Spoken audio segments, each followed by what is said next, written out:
Welcome to Surya classes. जय हिंद सभी साथियों को। तो जैसे कि हमने पिछली वीडियो में बता दिया था कि हिमालय पर्वत का निर्माण कैसे हुआ था, और आज की वीडियो में सिर्फ हम चर्चा करेंगे कि हिमालय के कितने भाग हैं, हिमालय को कितने भागों में बांटा गया है। तो देखते हैं, हिमालय को मुख्यतः 3 भागों में बांटा गया है। नंबर 1 है महान हिमालय, लिख सकते हो साथ साथ महान हिमालय। नंबर 2 है मध्य हिमालय।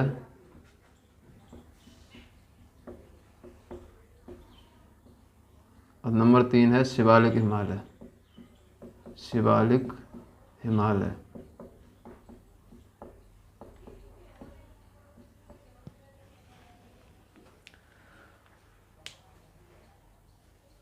तो ये समझ में आया होगा, हिमालय के 3 भागों में बांटा गया, महान हिमालय, मध्य हिमालय और शिवालिक हिमालय। एक और है ट्रांस हिमालय, वो लेकिन हिमालय का मुख्यतः भाग नहीं माना जाता है, इसलिए उसे हम मुख्यतः भाग में नहीं चर्चा करेंगे, वो अलग से टॉपिक है, वो अलग से हम पढ़ा देंगे। तो सबसे पहले अब हम चर्चा करते हैं महान हिमालय पे। तो जो हमारा महान हिमालय है वो इस नक्शे में जैसे दिखाई देता होगा, यहाँ से ये वाली जो यहाँ जम्मू कश्मीर में एक पर्वत है नंगा पर्वत। नंगा पर्वत से के नाम से जानते हो उसे, नंगा पर्वत। और अरुणाचल प्रदेश के दिखाई दे रहा होगा, अरुणाचल प्रदेश के नामचावरवा पर्वत तक फैला है। कहाँ तक? नामचावरवा पर्वत। और जो इसकी कुल लंबाई है वो 2500 किलोमीटर है। कितनी? 2500 किलोमीटर। अगर हम इसकी बात करें इसका आकार कैसा है, तो इसका आकार है धनुषाकार। तो जो ये वाली श्रृंखला है इसे हम बोलते हैं महान हिमालय। जो पार्ट है हमारे हिमालय पर्वत का, तो इस श्रृंखला को हम महान हिमालय बोलते हैं। और तो जैसे हम इसमें पॉइंट डाल के लिख सकते हैं महान हिमालय में नंबर 1 पॉइंट कि यह एक नियमित भाग है। यह एक नियमित भाग है। नियमित भाग कैसे है? क्योंकि यहाँ से लेके और यहाँ तक कहीं इसमें श्रेणियाँ नहीं हैं। और श्रेणियाँ क्या होती हैं? जैसे कि एक ही समय पर बने जो पर्वतों का समूह होता है, जैसे 1 2 3 4, ये 4 पर्वत हैं और से बीच में नदियाँ डिवाइड कर दें और इसके इधर और जो हों तो इस श्रेणी का नाम दे देते हैं कोई श्रेणी, और इधर श्रेणी है तो इसे भी नाम दे दिया किसी अन्य श्रेणी के नाम से।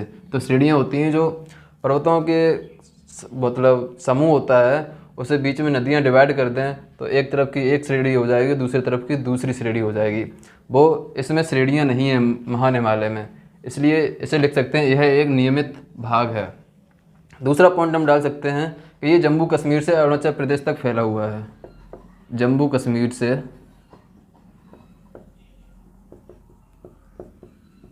अरुणाचल प्रदेश तक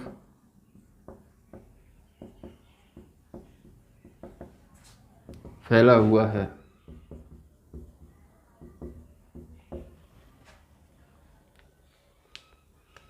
राइटिंग समझ में आ रहा है, नहीं आ रहा है? कमेंट करके ज़रूर बताना। हाँ, तो इसका दूसरा पॉइंट है कि ये जम्मू कश्मीर से, यहाँ जम्मू कश्मीर में एक नंगा पर्वत के नाम से है, वहाँ से लेके और अरुणाचल प्रदेश के नामचावरवा पर्वत तक फैला हुआ है। तो दूसरा पॉइंट इसका ये बन जाएगा कि जम्मू कश्मीर से लेके और अरुणाचल प्रदेश तक फैला हुआ है। अब हम तीसरी बात करते हैं, इसी पे जो हमारी माउंट एवरेस्ट चोटी है वो इसी पर है। तो जो माउंट एवरेस्ट चोटी है वो हमारे नेपाल में स्थित है। इधर नेपाल है तो इधर इस पे क्या है, माउंट एवरेस्ट चोटी स्थित है। तो इसमें लिख सकते हैं नंबर 3 पॉइंट डाल के माउंट एवरेस्ट।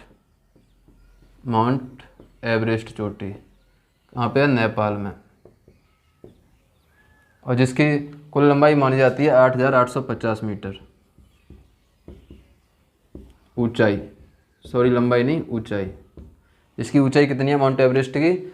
8850 मीटर। ये सबसे ऊंचा पर्वत माना जाता है। जैसे कि अब हम बात करते हैं इसी पे सिक्किम में, यहाँ पे सिक्किम पड़ेगा इधर, तो इसी पे है कंचनजंगा चोटी। तो लिख सकते हैं चौथा नंबर कंचनजंगा। कंचनजंगा चोटी कहाँ पे है? सिक्किम में। जो और इसकी लंबाई है 8586 मीटर। 586 मीटर ऊंचाई। ऊंचाई की बात कर रहे हैं, सॉरी, लंबाई नहीं, बार बार भूल जाता है। तो कंचनजंगा चोटी है सिक्किम में, इसकी ऊंचाई है वो 8586 मीटर है। और जो माउंट एवरेस्ट चोटी है वो 8,850 मीटर ऊंची है। और जो माउंट एवरेस्ट जो नाम है ये एक भारतीय नाम है। भारत में इसे माउंट एवरेस्ट को भारतीय नाम है और नेपाल में इसे सागर माथा के नाम से जानते हैं। किसे? सागर माथा। इसी माउंट एवरेस्ट को नेपाल में हम सागर माथा के नाम से पहचानते हैं। और अगर हम इसे चीन की बात करें तो चीन में इसे हम चोमोलुंगमा नाम से जानते हैं। यहाँ लिख सकते हो चीन में चोमोलुंगमा, चोमोलुंगमा, इसे माउंट एवरेस्ट को, माउंट एवरेस्ट को चीन में चोमोलुंगमा के नाम से और नेपाल में सागर माथा के नाम से जाना जाता है, सागर माथा। और जो माउंट एवरेस्ट नाम है ये एक भारतीय नाम है। तो इसके हम नेक्स्ट पॉइंट की बात करें तो ये सबसे अधिक ऊंचाई पे है। जो हमारा ये महान हिमालय है ये कहाँ पे है? सबसे अधिक ऊंचाई पे है। तो एक पॉइंट और लिख सकते हैं, सबसे अधिक ऊंचाई पर है, सबसे अधिक ऊंचा, सबसे अधिक ऊंचा है। अगर और इसी को हम क्या कहते हैं? हिमाद्री कहते हैं, क्योंकि यहाँ पे जब सबसे ऊंचा है तो इसका तापमान कैसा रहता है? माइनस में रहता है। तो इसे हम हिमाद्री भी कह सकते हैं। बर्फ़ सबसे ज़्यादा बनती है, इसे हिमाद्री भी कहा जाता है, हिमाद्री भी कहा जाता है। तो ये तो थे हमारे महान हिमालय के पॉइंट कुछ। अब हम बात करते हैं से नंबर 2 मध्य हिमालय की।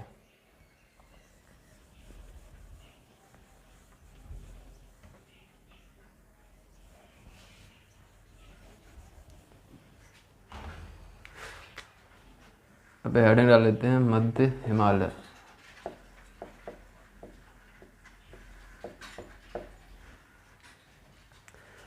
मध्य हिमालय में क्या है कि जैसे कि ये हमारा मध्य हिमालय, ये बीच में आता है, ये ट्रांस हिमालय का हिस्सा है ऊपर वाला। ये 3 बता रहे हैं, इसमें 3 श्रेणियाँ स्थित हैं पर्वतों का। ये समूह है, एक इधर समूह है, इसे हम ट्रांस हिमालय में पढ़ते हैं। किसमें?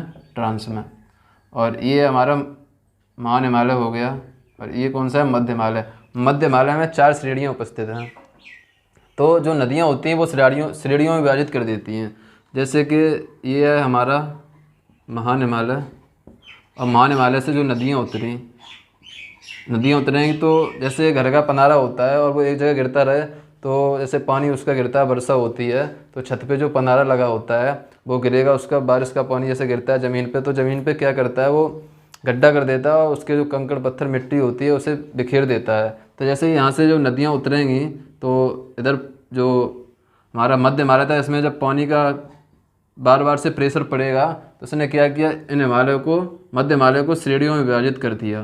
तो एक इधर श्रेणी बन गई, एक इधर बन गई, एक इधर, ऐसे ही श्रेणियाँ इसमें बन गई हैं।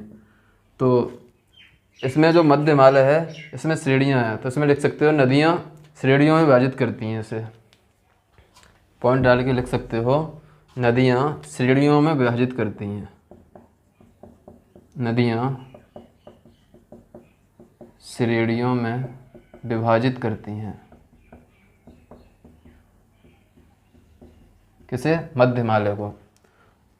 इस पे कौन कौन सी श्रेणी है वो लिख सकते हैं। नंबर 1 है पीर पंजाल श्रेणी,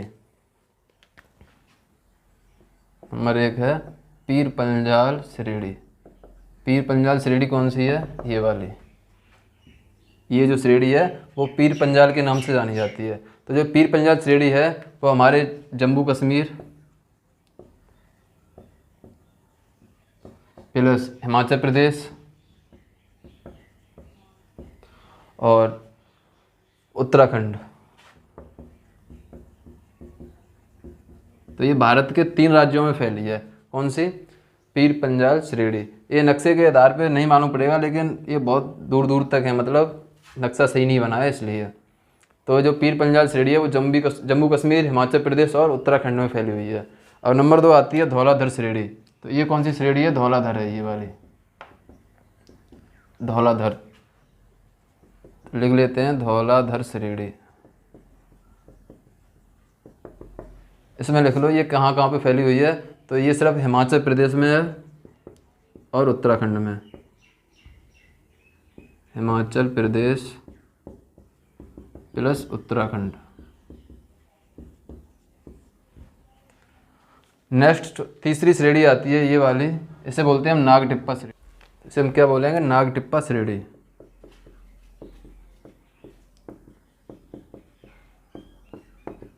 नागटिप्पा श्रेणी है वो कहाँ पे स्थित है? वो सिर्फ उत्तराखंड में स्थित है। कहाँ पे? उत्तराखंड में। तो परीक्षा में कई बार पूछा जाता है कि नागटिप्पा श्रेणी किस भारत के किस राज्य में स्थित है, तो सिर्फ उत्तराखंड में होगी। और जैसे धौलाधर श्रेणी भारत के किन राज्यों में स्थित है, तो हिमाचल प्रदेश और उत्तराखंड। और पीर पंजाल श्रेणी किन राज्यों में स्थित है, तो जम्मू कश्मीर, हिमाचल प्रदेश और उत्तराखंड। अब चौथी श्रेणी जो आती है इसे हम बोलते हैं महाभारत। ये जो श्रेणी है वो महाभारत है। तो डाल लेते हैं यहाँ पे महाभारत श्रेणी। महाभारत श्रेणी ये कहाँ पे स्थित है? तो ये सिर्फ नेपाल में स्थित है। ये नेपाल, अब नेपाल इधर होगा ना, ये नक्शे के हिसाब से सही नहीं बना है। तो अब श्रेणियों को विभाजित कैसे हुआ? जैसे ये महान हिमालय, इधर से नदियाँ उतरी, तो जब इसे पर्वत मिला तो इसमें प्रेशर पड़ के इससे क्या हुआ?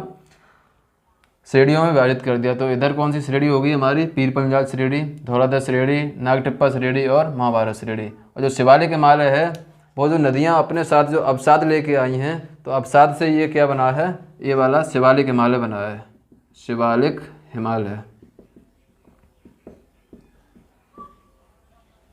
तो आशा करता हूँ आपको इतना समझ में आया होगा। हाँ, एक चीज़ और रह गई है, वो और हम बता देते हैं कि जो महान हिमालय और मध्य हिमालय को अलग कौन करता है। तो जो महान हिमालय है, जैसे कि ये हमारा महान हिमालय है और ये है हमारा मध्य हिमालय, ये इस टाइप में। तो जो महान हिमालय और जो मध्य हिमालय के बीच में जो समतल भूमि है, और जो समतल भूमि के यहाँ पे एक काल्पनिक दरार होती है समतल भूमि में, जो भूकंप की तीव्रता से पड़ी हुई है। किससे पड़ी है? भूकंप की तीव्रता से। जो समतल भूमि है इसे हम घाटी भी बोल सकते हैं। इन क्षेत्र को क्या बोल सकते हैं? घाटी। तो जो समतल भूमि है उसमें भूकंप की काल्पनिक एक दरार पड़ी हुई है, उसमें मिट्टी कंकड़ पत्थर भर गए हैं। जब भूकंप आया था, तो जब निर्माण हुआ था उसी टाइम पे इसमें दरार पड़ गई थी। अब वो अभी दिखेगी नहीं, जैसे कि तुम देखना चाहो तो वो दिखेगी तो नहीं। उसमें काल्पनिक दरार है कि मट्टी, बालू, कंकड़ पत्थर से वो भर चुकी है। तो सिर्फ कल्पना की जाती है यहाँ से। तो जो ये दरार है इसे हम MCT दरार बोलते हैं। MCT दरार। तो जो महान हिमालय और मध्य हिमालय को जो दरार अलग करती है उसे हम MCT दरार बोलते हैं। इसका विस्तार रूप है मुख्य केंद्रीय दरार। क्या बोलते हैं? मुख्य केंद्रीय दरार। इधर लिख सकते हो महान हिमालय व मुख्य हिमालय व मध्य हिमालय को MCT दरार अलग करती है।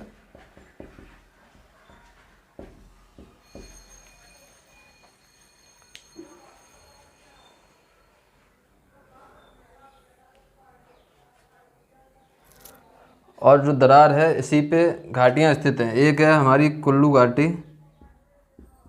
लिख सकते हो जैसे MCT दरार पर, MCT दरार पर घाटी स्थित है। नंबर 1 डालो कुल्लू घाटी। नंबर 2 जम्बू घाटी। और नंबर 3 है कांगड़ा घाटी।